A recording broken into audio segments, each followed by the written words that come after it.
Nebraska Congressman Don Bacon is calling on his colleagues to reject a proposal involving nursing.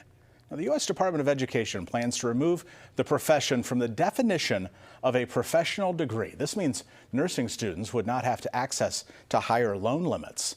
Health groups, including the Nebraska Hospital Association, fear this will only worsen the national nursing shortage. I agree with the concerns. People need loans. We should be able to, and this is very much necessary. So I guess to your point, I agree with you. And I think the Congress should push back.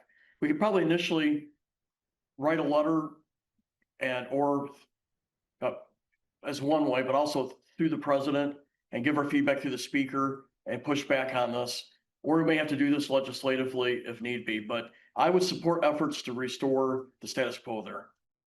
The Nebraska Hospital Association says 73 of Nebraska's 93 counties have a below average nurse to patient ratio.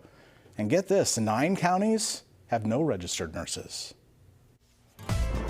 Now.